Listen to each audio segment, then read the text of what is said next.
자, 어제에 이어서 이제 계속 두 번째 질문으로 넘어가겠습니다. 총 4개의 질문이라고 했죠. 어저께 첫 번째 질문까지 했고요. 이제 오늘 나머지 3질문을 다 할 겁니다. 자, 계속 두 번째 질문입니다. 14절. 그런즉 우리가 무슨 말을 하리요? 하나님께 불의가 있느냐? 자, 두 번째 질문. 하나님께 불의가 있느냐? 이건 이런 질문이에요. 어떤 사람들은 택하여 구원받게 하고 어떤 사람들은 그냥 무시하는 것은 정의롭지 못한 거 아니에요? 불의한 거 아니에요? 라는 지금 질문이에요. 오늘도 바울은 역시 구약의 성경들로 이제 설명을 합니다. 자, 구장 전체를 보면 이 구약의 그 장면과 말씀이 계속돼요. 이 확실히 1차 수신자가 유대인들인 그 말씀들이죠. 자, 어제는 이삭과 이스마엘, 야곱과 에사였다면 이 두 번째 질문에 대한 답을 모세와 바로에게서 찾습니다. 15절이죠. 방금 다 읽었으니까 가능 읽는 건 넘어가서 눈으로 보세요. 자, 15절이에요. 자, 이게 15절 말씀은 출애굽기 33장 19절에 나오는 말씀이에요. 자, 두 번째 질문에 대한 답은 하나님이 죄인들을 구원하시고 다루시는 근거가 정의가 아니라는 거예요. 15절을 보세요. 정의가 아니라는 거예요.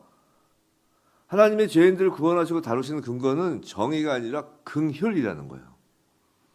구원은 16절. 자, 원하는 자로 말미암음도 아니요 다른 박질하는 자로 말미암음도 아니요. 즉 구원은 우리가 원한다고 해서 받는 게 아니라는 거예요. 또 얻으려고 노력하는 그 어떤 것으로도 우리가 받지 못한다는 거예요. 오직 긍휼히 여기시는 하나님으로 말미암음이라는 겁니다. 성도 여러분, 그래서 이 그리스도인은 사실 정의보다 긍휼에 더 마음의 무게추가 기울게 되는 거예요. 이 그리스도인이라는 이 정체성이 이 하나님의 긍휼로 인한 것을 우린 너무 자신이 잘 알기 때문에 그 마음엔 긍휼이 흐르는 거예요. 우리 마음에. 생각해 보세요. 솔직히 정의가 무엇인지를 알기 쉬우세요? 사실 정의가 무엇인지 아는 건 어려워요. 그런데 긍휼함이 무엇인지는 쉽습니다. 왜냐하면 긍휼은 그저 그리스도인이라면 하나님이 긍휼을 주셔서 그리스도인이 된 거기 때문에 그리스도인이라는 마음에 그냥 긍휼 하면 뭔지 아는 거예요. 근데 우리는 어려운 정의를 이루려고 힘들어하는 거예요. 어려운 정의를 이루는 것보다 이 쉬운 긍휼함을 품고 행하는 것. 그래서 예수님의 멍에가 가렵다고 하시는 거예요. 저 여러분 모두가 어떤 정의를 구현하려고 이렇게 막 어렵게 사는 인생보다 긍휼을 행하는 좀 쉬운 인생이었으면 좋겠습니다. 자, 바울은 모세에게 하신 하나님의 말씀을 인용하고 나서 이제 바로에게 하신 말씀을 인용해요. 17절이에요. 자, 이건 출애굽기 9장 16절의 말씀이죠. 그리고 애굽의 재앙들이 있을 때마다 후렴처럼 반복되는 말씀이 있습니다. 그게 뭐냐면 우리 하나님 여호와와 같은 이가 없는 줄을 알게 하리니라고 하는 말이에요. 결국 하나님이 하나님됨을 나타나게 하는데 바로가 쓰임 받았다는 거죠. 확실히 바로는 하나님의 긍휼하심의 대상에서 벗어난 거예요. 18절을 보면 더 확실해지죠. 여기서 완악하게 하시느니라라고 번역된 이 헬라어 원어의 뜻은 굳어지게 하다라는 뜻이에요.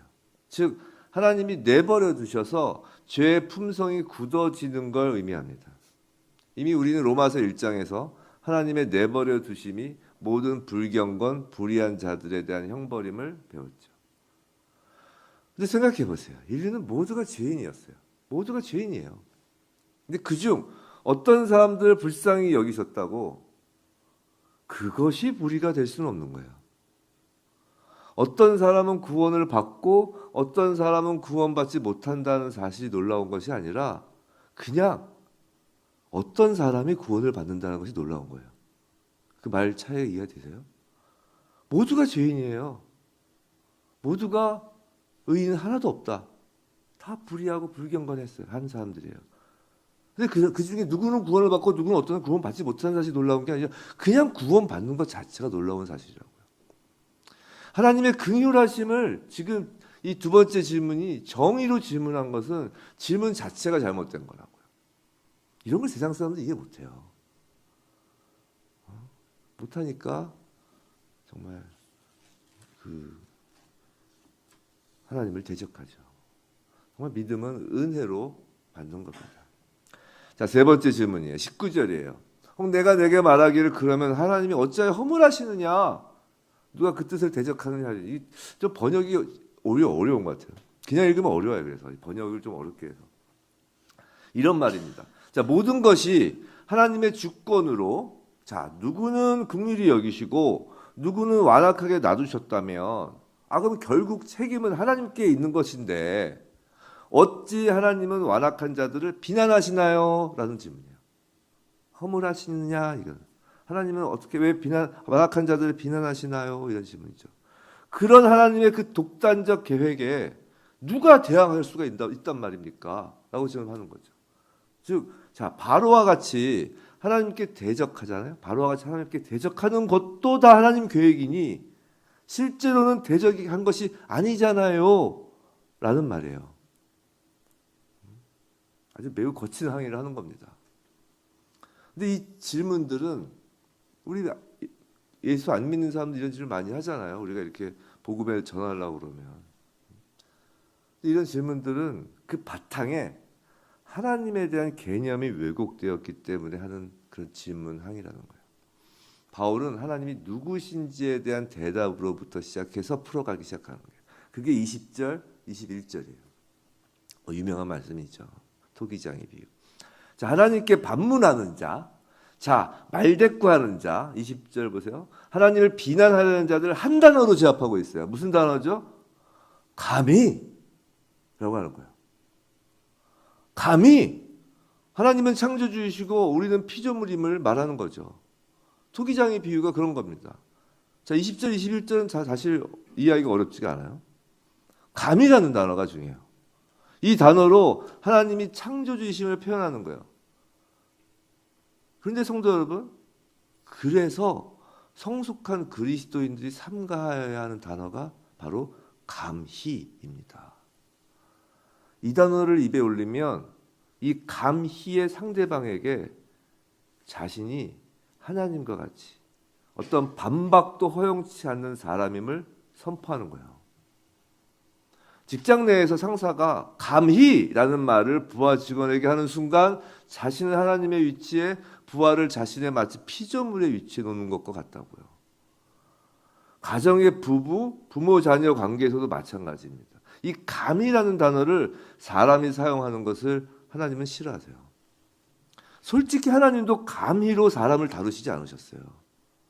성경에선 하나님이 오히려 그래? 한번 나랑 변론해보자 라는 말씀을 여러 번 하시잖아요.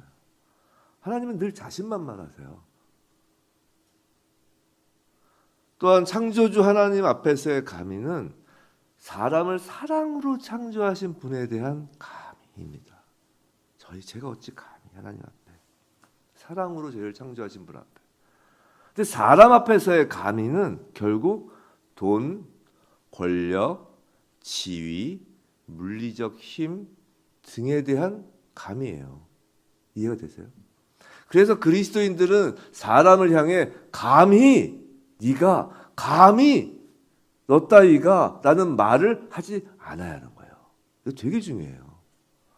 하나님 사랑, 왜냐하면 하나님 사랑 앞에서만 꿇어야 하는 그 사람의 무릎을 돈과 권력과 지위 앞에 꿇게 만드는 일을 그리스도인들은 못하는 거예요. 그게 하면 안 되는 걸 아는 거예요.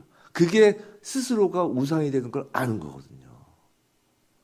우리 모두가 진흙 한 덩어리에 불과한 사람인 걸 아는 것이 그리스도인이거든요. 그래서 사람을 상대로 감히라고 못하는 거예요. 세 번째 질문에 대한 또 다른 답으로 바울은 하나님의 계시로서 대답을 합니다. 계시에 관련된 말로. 22절, 23절이에요. 자, 22절과 23절에서 공통적으로 나오는 단어는 알게 하다라는 동사예요. 자, 성경은 하나님의 계시입니다. 22절, 23절에 나오죠. 그의 능력을 알게 하고자. 또 23절에 그 영광의 풍성함을 알게 하고자. 이 성경은 하나님의 계시인데요. 이 계시란 제가 자주 말씀드리지만 하나님을 알게 하는 것이라는 뜻입니다. 22절, 23절 본문 말씀은 이런 거예요. 잘 들으세요.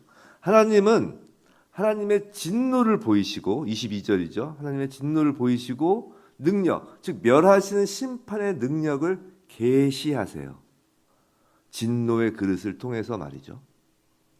또한 반면에 하나님은 하나님의 영광의 풍성함을 23절이죠.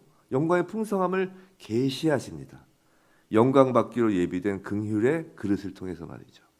즉 진노의 그릇과 긍휼의 그릇을 통해 하나님은 당신이 누구신지 완벽하게 조화를 이루어 계시하신다는 거예요. 근데 진노의 그릇을 통해서는 한 가지 더 하나님이 누구신지를 계시하세요. 그게 오래 참으시고 관용하시는 하나님을 계시하시는 거예요. 진노의 그릇에 하나님의 진노와 그 심판의 능력과 오래 참으시고 관용하시는 하나님이 계시되고요. 긍휼의 그릇에 하나님의 그 긍휼하심과 그 영광의 풍성함이 계시되는 거예요. 이해가 되셨죠? 이 두 개의 계시의 그릇이 있다는 거예요. 성도 여러분, 성경은 특히 구약은 하나님이 누구신지에 대한 계시를 하는데 사람을 통해 또 이스라엘의 역사를 통해서 보여주시는 거예요. 성경에서 하나님은 당신이 누구신지를 사자나 토끼나 나무나 꽃으로 계시하지 않으세요. 성경 어디를 보세요? 그죠? 바로 토기장이신 하나님이 빚으신 그릇 사람을 통해 알려주시는 거예요. 그 사람의 역사를 통해 알려주시는 거예요. 우리는 우리가 좋든 싫든 하나님이 누구신지를 계시하는 그릇임을 명심해야 하는 거예요. 하나님의 진노, 하나님의 멸하시는 심판의 능력, 오래 참으심과 관용이 담기는 그릇이냐? 아니면 하나님의 긍휼, 하나님의 영광이 담기는 그릇이냐? 우리의 토기장이신 하나님께서 저와 여러분을 이 긍휼의 그릇으로 빚으신 것을 늘 잊지 않으셨으면 좋겠습니다. 그걸 감사해야 되는 거예요. 그런데 너무 오래 참으시는 하나님, 관용의 하나님만을 바라본다면 지금 나의 그릇은 긍휼의 그릇임에도 이 진노의 그릇에 담겨야 할 것을 주워다 이쪽 그릇에 담고 있는 거예요. 우리가 입버릇처럼 오래 참으시는 하나님, 관용의 하나님 이렇게 하는 게 진노의 그릇에 있는 걸 긍휼의 그릇으로 옮겨놓고 있는 거라고요. 우리의 신앙생활이 하나님의 오래 참으심과 관용이 아니라 긍휼과 은혜 안에서 언제나 죄로부터 즉각 회개하고 돌아가는 저희들의 신앙인생이 되어야 되는 거예요. 하나님의 오래 참으심과 관용에 의지하는 신앙생활이 되면 안 된다는 거죠. 이해가 되셨죠? 그건 진노의 그릇 쪽에 있는 거예요. 언제나 죄로부터 즉각 회개하고 돌아서는 저와 여러분이기를 축원합니다. 자, 그러면서 바울은 그 다음으로 하나님은 어찌하여 허물하시느냐 이 세 번째 질문에 대한 대답으로 이제 성경적인 근거를 제시해요. 하나님이 성경에서 이미 말씀하셨다는 겁니다. 하나님이 영광을 위해 예배하신 하나님의 그 긍휼의 그릇 중에 유대인 중에서뿐 아니라 이방인 중에서도 부르신 자들이 포함된다는 거예요. 이 그릇에는 24절이죠. 이 그릇은 우리니 곧 유대인 중에서뿐 아니라 이방인 중에서도 부르신 자니라. 그리고 이를 뒷받침하는 호세아의 글과 이사야의 글을 인용하는 거예요. 호세아의 글이 25절부터 29절까지예요. 아니, 그 두 호세아의 글과 이사야의 글이. 근데 그 중에서 호세아의 글이 25절, 26절이에요. 25절, 26절을 읽어보시면 이방인에 대한 구원을 여기서 얘기하고 있어요. 자, 이사야의 글은 27절부터 29절이에요. 근데 이사야의 글은 이스라엘에 관한 것이에요. 이스라엘 가운데 남은 자에 대한 구원을 말씀하고 계시는 거예요. 지금 바울은 호세아와 이사야를 이렇게 한데 결합해 놓음으로써 하나님의 계획을 말하고 있는 거예요. 하나님 나라는 이방인과 유대인의 연합 위에 완성될 것입니다. 아니, 성경에 나온 거예요, 그냥. 허다한 이방인과 남은 유대인들 말이죠. 성도 여러분, 우리가 이 로마서 강의를 하면서 기도 시간에 이스라엘을 위해 기도하는 것이 이 때문이에요. 우린 이방인으로서 믿음으로 하나님의 자녀가 된 은혜를 받은 자들입니다. 그죠? 그리고 우린 이스라엘의 그 남은 자들과 함께 아버지 집에서 영원히 거할 거예요. 바로 우리의 형제 자매라고요. 아버지 집에서 영원히 같이 거하니까 형제 자매죠. 그 남은 자의 하나님의 계획에 우리의 기도를 얻는 거예요. 하나님의 계획에 우리의 기도를 얻는 걸 하나님이 기뻐하시죠. 우리가 이스라엘의 구원을 위해 기도하는 것은 그래서 하나님이 기뻐하시는 기도예요. 우리와 함께할 이스라엘의 그 남은 자가 정말 많았으면 좋겠습니다. 이제 바울의 결론이자 마지막 질문이에요. 30절부터 33절이에요. 30절. 자, 그러면 우리가 결론적으로 무슨 말을 할 것인가? 왜 이스라엘이 지금도 어둠 가운데 헤매는 것일까? 의를 따르지 않은 이방인들이 믿음으로 의를 얻었는데 왜 이스라엘은 이라고 마지막 결론을 맺는 겁니다. 31절. 이스라엘은 참으로 의의 법, 즉 토라를 추구하려고 무단히도 애를 쓰죠. 광신이라고 할 만한 그 종교적 도덕적 열심에 고치되어 있습니다. 근데 그들은 불가능한 목표를 추구하고 있었던 거예요. 율법에 이룰 수가 없는 걸 이루려고 하는 거예요. 32절. 그들은 믿음이 아닌 행위를 의지하였습니다. 지금도 이스라엘의 유대교는 행위 구원이에요. 캐톨릭도 행위 구원이에요. 그게 다른 거예요. 그러다가 행위에 의지하다가 부딪힐 돌에 부딪힌 거예요. 장애물에 걸려 넘어졌다는 겁니다. 십자가죠. 십자가는 그들에게 거리끼는 거예요. 예수가 십자가에서 인류의 죄를 위해 돌아가셨다고 하면 자신들의 그동안의 모든 열심 행위가 다 헛된 것이에요. 그들의 지금껏 전통과 그들의 그 절기와 그들의 할례와 다 헛된 것이 되어버려요. 그 사실을 받아들일 수가 없는 거예요. 목이 뻣뻣해서는 이 부딪힐 돌 예수 그리스도에 부딪히는 거예요. 그들은 선택된 민족이라는 그 자부심에 너무 교만해져 있었던 겁니다. 바울은 최종적으로 성경적 증거로 쓰지 이사야서 말씀으로 마무리해요. 기록된 바 보라, 내가 걸림돌과 거치는 바위를 시온에 두노니 그를 믿는 자는 부끄러움을 당하지 아니하리라 함과 같으리라. 이게 결론이에요.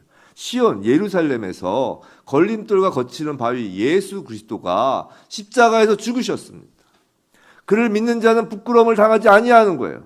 여기서 부끄러움을 당한다는 말은 부끄럽게 만들다, 실망케 하다라는 단어의 신적 수동태예요. 신적 수동태. 즉 하나님께서 절대 믿는 자를 부끄럽게 하지 않으시고 실망시키지 않으실 것이라는 겁니다.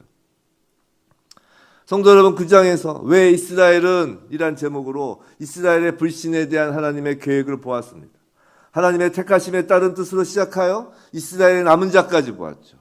근데 결론에선 이스라엘의 넘어짐을 그들 자신의 행위 구원, 자기의 교만의 탓으로 돌려주고 있습니다. 교만으로 그리스도의 십자가에 부딪힌 겁니다. 모순이 아닌가요? 모순처럼 생각되지 않으세요? 서로 앞뒤가 안 맞는다고 생각되지 않으세요?